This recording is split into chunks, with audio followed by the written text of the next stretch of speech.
Amém, meu querido. Mais uma vez é um prazer imenso estar com você. E eu queria compartilhar uma palavra que Deus colocou no meu coração nessa noite. E eu tenho certeza que o Senhor vai falar com você também, assim como Ele tem falado comigo. Eu te peço para abrir o seu coração, te peço para expandir a sua mente, porque o Senhor Ele fala conosco através da Tua palavra que é viva e eficaz. Amém? Pai das luzes, nós te glorificamos, te exaltamos, e que nesta noite o Senhor faça a Tua palavra entrar na nossa mente como conhecimento, como entendimento, para que a gente consiga colocar ela em prática no nosso dia a dia.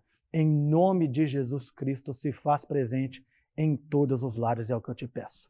Amém. Meu irmão, eu trouxe um tema muito interessante para você nesta noite. Pelo menos falou comigo, eu tenho certeza que vai falar com você, porque a palavra de Deus não volta vazia. Envolvido versus comprometido. Eu trouxe para você dois adjetivos pessoais. Eu coloquei ali um versus, mas na verdade são adjetivos que se complementam, né? Você pode ser envolvido, mas não estar comprometido, mas é impossível você ser uma pessoa comprometida com algo e não estar envolvida. Mas eu quero te mostrar a diferença desses dois tipos de pessoa. São dois bons adjetivos. Se alguém chegar para mim e falar assim, o Luciano é um cara envolvido, né? Ele é envolvente, é um adjetivo bom, chega a ser um elogio. Mas se eu falar, olha, o João, ele é comprometido com alguma coisa. O João, ele se compromete com algo. É algo um pouquinho mais profundo. Se eu tiver que contratar numa empresa uma pessoa que vai se envolver e uma pessoa que vai se comprometer, eu contrato a pessoa que vai se comprometer. O envolvido, ele está por dentro. E o comprometido, ele se arrisca para ver algumas realizações. A gente vai ter uma base bíblica agora, que eu vou desenvolver com você. Em Mateus, se você quiser abrir sua Bíblia, ou se não, só acompanha aí na sua tela, capítulo 9, do 35 a 38, é uma passagem que diz assim: Jesus ia passando por todas as cidades e povoados, ensinando nas sinagogas, pregando as boas novas do reino e curando todas as enfermidades e doenças. Ao ver as multidões, teve compaixão delas, porque estavam aflitas e desamparadas, como ovelhas sem pastor. Então disse aos seus discípulos: a seara é grande, mas os trabalhadores são poucos. Peçam, pois, ao Senhor da seara que envie trabalhadores para a sua seara. O que acontece aqui nessa passagem? Antes de eu entrar aqui, tem uma história muito comum, muito engraçada eu ouvi quando eu era criança ainda. A história do porco e da galinha. O que aconteceu com o porco e da galinha? Diz que um fazendeiro chamou uma galinha e um porco e falou assim: a partir de hoje, vocês são responsáveis em fazer para mim um café da manhã diferente a cada dia. Essa história tem vários modos de contar. Esse é o modo que eu aprendi. Eu quero compartilhar com você o modo que eu aprendi.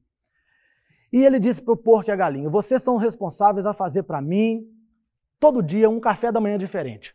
O cardápio não pode se repetir durante 2 semanas, porque se repetir eu vou ter que acabar voltando a comer aquilo que eu como todo dia, que são ovos com bacon. Então a galinha recebeu aquela informação e ela falou assim: é muito fácil, eu posso ajudar a fazer este café da manhã, e se um dia eu falhar, eu só vou ter que botar ovo. Mas o porco recebeu aquilo com um certo temor. Por quê? Porque para o porco dar o bacon, ele tinha que sacrificar talvez até a sua vida, ou uma parte do seu corpo. Então, naquela tarefa, a galinha se envolveu. O porco se comprometeu. Porque aquele que se compromete, ele tem algo a perder. Ele fala: isso aqui eu não quero perder, essa oportunidade, essa bênção, esse trabalho, este ministério, então ele se compromete. O envolvido, ele só está no meio. E aqui a gente vê nessa passagem, que a gente leu em Mateus, Jesus andando no meio da multidão, e quanto mais ele fazia, mais as pessoas o procuravam. Jesus, ele era procurado pelo que ele fazia. Ele realizava milagres, ele dava boas novas, as palavras deles eram de mestre, de ensinamento. Então todo mundo, cada dia que se passava, as multidões se aglomeravam para ver Jesus. E nessa passagem de Mateus fala que ele olha, enxerga a multidão cansada. E ele então se dirige aos seus discípulos. Ele não fala para todo mundo, ele vai num grupo específico. Qual grupo específico? O grupo que andava com Jesus. Então aqui eu me peguei pensando, Jesus poderia ter falado para os discípulos, ei, vão, cada um vai para um canto, separa grupinhos de 100, grupinhos de 40 e vão me ajudando. Mas não, ele preferiu chamar os discípulos e dizer, a seara é grande, poucos são os ceifeiros. Ore a Deus, o dono da seara, para que ele mande mais trabalhador. O que Jesus queria com isso? Jesus queria ensinar os seus discípulos não só envolvimento. Jesus queria que os seus discípulos fossem também comprometidos, porque ele sabia que uma hora ele ia faltar. E ele falou isso ao longo da vida, ao longo do ministério dele com os 12 discípulos e com as pessoas, e muitas eram as pessoas que seguiam Jesus, não era apenas as 12. A Bíblia fala que o ministério de Jesus era sustentado por mulheres, haviam outras pessoas, Maria Madalena não era uma dos 12, mas ela estava sempre ali com Jesus, a própria mãe dele, várias pessoas andavam com Jesus, ajudando no seu ministério. E Jesus queria que essas pessoas fossem não apenas envolvidas com o ministério dele, mas comprometida a fazer o que ele também fez. E ele falou várias vezes. A gente tem em Mateus 16, 21, 23, ele fala, olha, é necessário que eu sofra, é necessário que eu morra, que eu seja crucificado e Deus me ressuscite ao terceiro dia. Até nessa hora Pedro fala para ele assim, né? Jesus, tenta dar um conselho, né? Não vai. E ele fala, afaste-te de mim, Satanás. Ele já foi preparando. No capítulo 20 ele prepara mais uma vez, olha, o Filho do Homem vai ser açoitado, o Filho do Homem vai ser morto. Ele foi preparando o psicológico das pessoas o tempo inteiro, falando o seguinte, uma hora eu vou faltar. Ele repetiu, Lucas 9, 22, ele fala, eu vou faltar, eu vou morrer, é necessário que eu morra. E se você quiser vir após mim, negue-se a si mesmo, entre parênteses, sai da sua zona de conforto. Tome a sua cruz, entre parênteses, se comprometa e me segue. Ele já ia alertando para todo mundo que uma hora ele ia faltar. Uma hora ele não ia estar ali no meio deles para realizar as coisas que ele vinha realizando. E o envolvido não é suficiente. Uma pessoa só envolvida não é suficiente para realizar planos, para realizar sonhos. Você precisa se comprometer. E logo depois da morte de Jesus, logo depois onde ele deixou os discípulos, entre aspas, sozinhos no mundo. O que os discípulos fizeram assim que eles tiveram a primeira oportunidade de agir sem ter Jesus do lado? Em Atos capítulo 3, olha que interessante essa parte. Atos capítulo 3 diz assim, certo dia Pedro e João estavam subindo ao templo na hora da oração. Às 3 horas da tarde, estavam sendo levados para a porta do templo, chamada Formosa, um aleijado de nascença, né? Que ali era colocado todos os dias para pedir esmola. Olha o que aconteceu. A Bíblia fala, essa história já começa com detalhes. A minha tradução aqui, ela estava um pouquinho diferente, fala que eles subiram na hora 9. Eles subiram na hora 9 e ela dá o nome da porta. Quando eu começo a ler essa história, eu já sei que é uma história que vai dar detalhes. Poucas vezes na Bíblia, a Bíblia dá a hora de um acontecimento. Poucas vezes ela dá o nome da porta. Uma vez ela deu o nome de uma rua. Então eu já sei que aqui ela vai vir com detalhes. Quando ela vai vir com detalhes, essa história, algo diferente eu vou aprender aqui, eu vou te mostrar. Um aleijado de nascença, todo dia era colocado naquela porta chamada Formosa para pedir esmola aos que entravam no templo. Vendo que Pedro e João iam entrar no pátio do templo, pediu-lhes esmola. Pedro e João olharam bem para ele e então Pedro disse, olhe para nós. No próximo, o homem olhou para eles com atenção, esperando receber deles alguma coisa. Então Pedro disse, eu não tenho prata nem ouro, mas o que eu tenho, isso eu te dou. Em nome de Jesus Cristo, o Nazareno, ande. Segurando pela mão direita, ajudou a levantar-se imediatamente. Os pés e os tornozelos do homem ficaram firmes e de um salto pôs de pé e começou a andar. Depois entrou com eles no pátio do templo, andando, saltando e louvando a Deus. A gente está em Atos 3. Jesus aqui já havia sido crucificado. Jesus já estava ressuscitado. O Espírito Santo já havia descido sobre a terra. Essa foi a primeira vez, né? Pedro, um pouco antes disso aqui, ele pregou e converteu ali 3.000 pessoas. Batizou todo mundo e foi uma bênção. Mas essa foi a primeira vez em que Pedro se deparou com uma situação de um paralítico, de uma pessoa que precisava de cura, e ele não tinha Jesus do lado dele. Olha essa história que interessante. Vamos ver a história pelo lado do paralítico. Se você andar um pouco mais à frente, no capítulo 5, vai falar que esse homem tinha mais de 40 anos que ele era levado para essa mesma porta e pedia esmola todo santo dia. Então, olha a vida deste paralítico, olha a vida deste homem. Esse homem não conhece Jesus. Por que eu posso afirmar isso? Porque se ele conhecesse, se ele tivesse topado com Jesus, cruzado com Jesus, ele não era paralítico. Então, ele nunca cruzou com Jesus. Esse homem, o que ele sabe pedir, o que ele sabe fazer é pedir dinheiro. Eu posso afirmar que ele nunca trabalhou, ele nunca exerceu um trabalho remunerado. Por quê?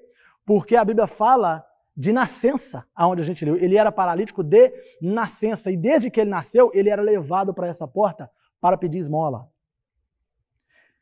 Esse homem nunca ouviu falar no nome de Jesus, porque até se ele tivesse ouvido falar no nome de Jesus, ele poderia ter amigos que o levariam até Jesus, como aquele paralítico que tinha amigos, que foi levado até Jesus e não tinha espaço para entrar, e tiveram que entrar pelo teto. Esse homem teria falado com alguém, me leva até lá, porque eu quero andar. Esse homem nunca ouviu falar em Jesus. A única coisa que ele sabia era pedir esmola. Ele estava parado na porta do templo, pedindo esmola o tempo todo. E ali vem 2 andarilhos, aonde ele faz o sinal que ele sempre fez, me dá um dinheiro, por favor, e os andarilhos falam algo diferente para ele. Eu não tenho ouro nem prata. Eu acredito que nesse momento da fala de Pedro, o interesse do paralítico por eles já tinha acabado. Ele já estava tipo, ok, muito obrigado, deixa eu olhar o próximo. E já queria o próximo, a próxima pessoa que ia entrar, transeunte, para ele pedir um dinheiro. Quando Pedro fala, não tenho ouro nem prata, mas o que eu tenho te dou. Em nome de Jesus, levanta e anda. Peraí, já viu aquele filme, o Clique? Que você tem um controle, que você dá a pausa no mundo, vai para frente, vai para trás? Dá uma pausa nessa situação. Olha Pedro olhando para esse paralítico e falando assim, eu não tenho ouro, não tenho prata, mas o que eu tenho eu vou te dar agora. Em nome de Jesus, levanta e anda. Olha esse paralítico olhando para Pedro. Quem é esse cara? Quem é Jesus? Em nome de quem? Como assim levanta e anda? Ele não sabe que eu estou pedindo esmola porque eu sou paralítico. Eu não ando, tem 40 anos que eu sou paralítico de nascença. Eu nunca andei na minha vida. Então esse paralítico não tem fé nenhuma. Gente, o paralítico andou? Não, ele não anda. Calma, eu sei que ele andou, que a gente acabou de ler que ele andou. Mas é aqui que eu quero te pegar. É aqui que eu quero te mostrar o comprometimento de Pedro, o que ele aprendeu com Jesus, ao invés do envolvimento dele. Ele foi envolvido enquanto ele era discípulo. Enquanto ele era envolvido, até negar Jesus ele negou. Mas quando ele é comprometido com a obra, ele faz a diferença. A Bíblia fala que o paralítico, Pedro falou para o paralítico, em nome de Jesus, levanta e anda, e o paralítico fica olhando para Pedro, e eu imagino que naquela situação ali, Pedro olha para o lado, procurando até, cadê Jesus? Cadê o cara que fala e as coisas acontecem? Mas Jesus não está mais ali. Ele olha e ele vê João. Então, ele pega o paralítico pela mão e a palavra fala, e Pedro, tomando-o pela mão, em um salto o pôs de pé. Pedro se viu assim, eu sou obrigado a fazer acontecer. Aquele que compromete, ele faz acontecer. Ele age independentemente dos outros. Se ele fosse depender da fé do paralítico para curar, a fé sem obra é morta.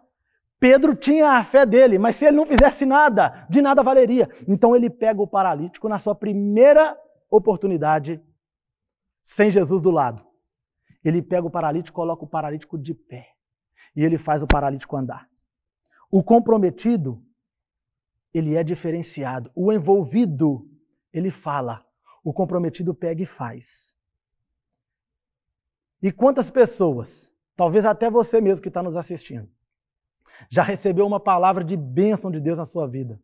Deus já te mostrou que você tem ministério. Deus já te mostrou que você tem uma bênção de empresas. E você está apenas envolvido com aquela profecia, acreditando e orando por ela todas as noites. Quantas pessoas que têm a vontade de ajudar dentro da igreja, chega até a falar, se tiver uma vaga aí para mim, me chama. Mas você precisa se comprometer para fazer acontecer. Se Pedro apenas fala e vira de costas, aquele paralítico não ia andar nunca. Não ia andar nunca. Ele não tinha fé para isso. Mas Pedro pega ele pela mão, põe ele de pé. Ei, se não for pela tua fé, vai pela minha. Ser curado em nome de Jesus que tem poder. E aí as coisas acontecem. Sabe o que nos falta muitas vezes? Coragem. Para nos comprometer com alguma coisa aonde a gente está apenas envolvido. Em várias outras situações na Bíblia, a gente enxerga a diferença entre o comprometido e entre o envolvido. Quer ver uma delas? Gênesis 4, olha que legal, diz assim, ó. Adão teve relações com Eva, sua mulher, e ela engravidou e deu à luz Caim. Disse ela, com o auxílio do Senhor tive um filho homem. Voltou a dar à luz, dessa vez a Abel, irmão dele. Abel tornou-se pastor de ovelhas, e Caim, agricultor. Passado algum tempo, Caim trouxe do fruto da terra uma oferta ao Senhor. Abel, por sua vez, trouxe as partes gordas das primeiras crias do seu rebanho. O Senhor aceitou com agrado Abel e a sua oferta. Quem que era o envolvido, quem que era o comprometido? Com certeza o comprometido era Abel. Agora, olha que legal, o envolvido, a intenção dele não é ruim não. Olha o que Caim faz. Ele traz uma oferta para Deus. A intenção do envolvido é boa. Só não foi das primícias. Tanto que Deus não o condena. Deus fala assim, Caim, na continuação do texto, Caim, por que você está triste? Por que caiu o seu semblante? Se você também não fizer o mesmo, não vai ser coisa boa para você? Eu também vou aceitar de bom grado. Mas o envolvido, ele não quer pôr a mão na massa. Ele não faz. Ele ainda se compara com o comprometido que faz e ainda é capaz de prejudicá-lo. E eu quero te encorajar a olhar a sua vida ao seu redor. Tem pessoa que está apenas envolvida com você nas suas coisas, na sua empresa, no seu trabalho, nos seus negócios. Tem pessoa que está simplesmente envolvida. Você precisa fazer algo para comprometer essas pessoas. Jesus percebeu o envolvimento de Pedro.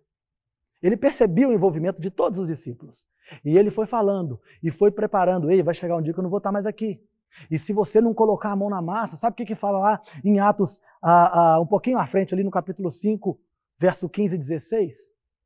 Fala que Pedro começava a pregar e as multidões chegavam e todos os que chegavam feridos eram curados. Ora, quem fazia isso era Jesus. Quem curava todo mundo era Jesus. Mas agora Pedro também estava curando. Por quê? Porque ele entendeu que só o envolvimento não basta. Quando você está dentro da sua igreja e você se envolve com algum ministério, ei, deixa eu te falar, só o envolvimento não basta, você tem que fazer acontecer. Você tem que se comprometer. Eu imagino que se Deus te visita hoje, dentro do seu quarto, igual ele fez com Salomão, entra dentro do seu quarto hoje e ele fala com você assim, meu querido, meu filho, minha filha, eu sou envolvido com seus planos. Uau, maravilha.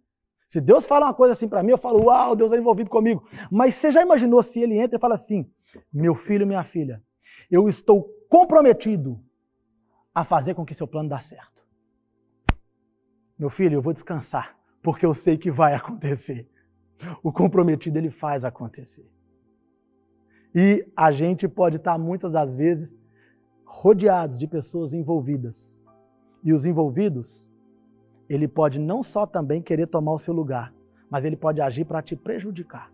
Assim como Caim, que não tinha nada, a ideia dele era boa, trouxe a oferta e Deus falou com ele, se você trouxer da primícia, você também será abençoado. Mas ele preferiu ir lá e matar o irmão dele, porque ele se comparou, ele invejou e ele prejudicou o irmão dele. Era mais interessante para ele tirar o que faz, do que ele também ser um daqueles do que fazem. Eu queria que você colocasse e comparasse a sua vida com o que Pedro fez. Vai chegar uma hora que você vai ter que tomar uma certa decisão na sua vida. E só envolvimento não vai te tirar do lugar. Você precisa sair da sua área de conforto. Como viviam os discípulos depois que eles aprenderam que só envolvimento não bastava? Olha, eles pregaram, eles curaram o paralítico, curaram todos os doentes que chegaram perto deles, e eles foram presos por conta disso. Atos fala que por inveja eles foram presos. E ali eles foram proibidos de falar o nome de Jesus. E no capítulo 5:42 de Atos diz assim, eles já eram proibidos de falar o nome de Jesus. Entretanto, todos os dias, no templo e de casa em casa, eles não deixavam de ensinar e proclamar que Jesus Cristo é o Senhor. O comprometido não desiste. Meu pai falava assim, não larga o osso. Porque é o que eu falei no início. Ele se arrisca para ver a realização de alguma coisa. O que Pedro fez, ele colocou, ele se arriscou para o paralítico andar. Ele falou assim, cara, eu vou pegar esse paralítico pela mão. Jesus, cadê Jesus? Não está aqui não. Mas eu tenho o Espírito Santo a poder no nome de Jesus e esse cara tem que andar agora em nome de Jesus. E puxa o cara, já imaginou se esse cara cai? Mas ele sabia que o cara não ia cair. Ele sabia. O comprometido tem certeza que vai ser executado. Então eu queria que você entendesse essa palavra e colocasse ela em prática na sua vida. Eu tenho aprendido nos últimos dias que não basta a gente simplesmente ler a Bíblia como um todo. Fica igual uma conversa que entra por aqui e sai por aqui. Mas quando você lê, você entende, você presta atenção em algum detalhe, como a gente leu em Atos 3. Você vê os detalhes, eu falei, uau, o paralítico na verdade por ele sim não andou, mas Pedro fez ele andar. Então eu quero colocar isso em prática na minha vida também. Quantas palavras proféticas, quantas bênçãos e profecias, quando a gente lê a Bíblia, sai dela e entra dentro da nossa vida e a gente fica talvez esperando acontecer, porque olha que legal, a gente está envolvido com a palavra, a gente lê todo dia, mas a gente não tem comprometimento em fazer aquilo acontecer. Olha, nada cai do céu não. Nada cai do céu. Só maná e codorna e nunca mais caiu.